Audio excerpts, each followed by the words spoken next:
What's up, guys? How are you doing? Good? Awesome. Eu sou o Teacher Henrique e você está no Teacher I Have a Question.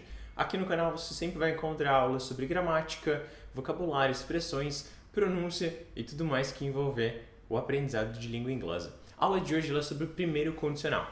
Bora para a aula? O primeiro condicional é aquele condicional que vai falar de coisas que são possíveis de acontecer, tá? As frases dos condicionais são sempre montadas por uma condição e uma consequência, digamos assim. Mesmo no português você vai ter essa mesma estrutura. Se você disser, se você não estudar, você não vai passar no teste, ou você não vai passar na prova. Se você quiser, eu vou com você. Se ele voltar, eu vou chamar a polícia, tá? Então, tem condições aí. A primeira parte, a parte que vai com if, é sempre a condição.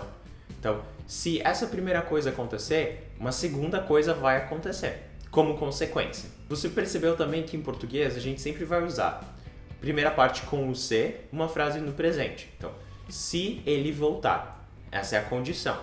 O que vai acontecer se ele voltar? Eu vou chamar a polícia. Essa consequência, ela não aconteceu agora e ela não está acontecendo. Mas, se a condição for cumprida, se ele voltar, eu vou tomar uma ação no futuro e eu vou chamar a polícia. No inglês, vai seguir a mesma lógica. Tá? Então você vai ter sempre a condição e você vai ter sempre uma consequência. Se a condição for cumprida, a consequência vai ser cumprida também. Então, por exemplo, if he comes back, I'll call the police. Então, se ele voltar, eu vou chamar a polícia. Se você quiser, eu vou com você. If you want, I'll go with you. If you don't study, you won't pass the exam. Então, se você não estudar, você não vai passar na prova. Vamos ver mais alguns exemplos? If I have time, I'll clean my room. Então, se eu tiver tempo, eu vou limpar meu quarto. If you don't hurry, you'll be late for school. Então, se você não se apressar, você vai ficar atrasado para a aula. If it rains, we're not going to the party. Então, se chover, a gente não vai para a festa. Seguindo essa lógica, a gente sempre vai ter a condição e a consequência.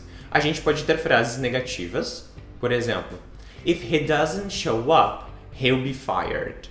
Então, se ele não aparecer, ele vai ser demitido. If they don't eat meat, we'll have to go somewhere else. Então, se eles não comerem carne, a gente vai ter que ir para um outro lugar. Provavelmente esse restaurante não tinha comida vegetariana. Dessa forma, a gente pode ter negativas, tanto na condição ou na consequência. If he doesn't show up, he won't get his raise. Então, se ele não aparecer, ele não vai ganhar o aumento. Se você quiser montar uma pergunta, a gente sempre vai montar primeiro a parte da consequência e depois a parte da condição. Por exemplo, will you go to the party if it rains? Você vai para a festa se chover? Will you travel if you have money? Então, você vai viajar se você tiver dinheiro? Dessa forma, é bem fácil de montar as frases. A gente pode montar frases no primeiro condicional usando a palavra unless, que é a palavra a não ser que. Quando você usar unless, a condição que você está colocando, ela nunca vai ser negativa. Então, na minha frase, if he doesn't show up, he will be fired.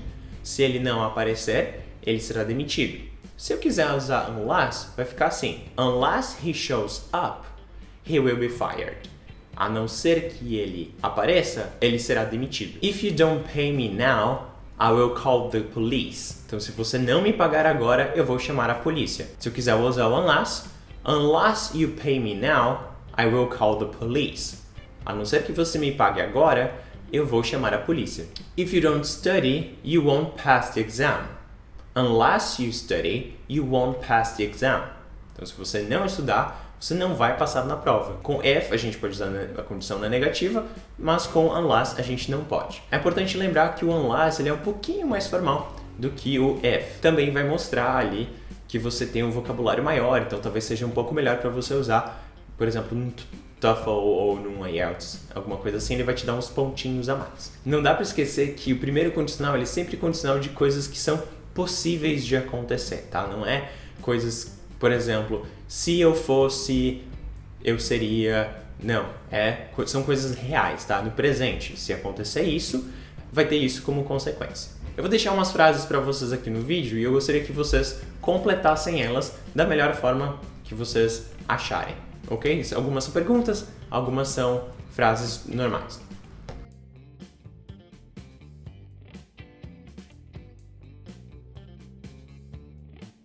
Deixe nos comentários comentários e eu vou aí dar um joinha pra vocês se vocês acertarem. Se vocês não acertarem, eu vou ajudar vocês a get it right, tá? A acertar e arrumar a frase de vocês.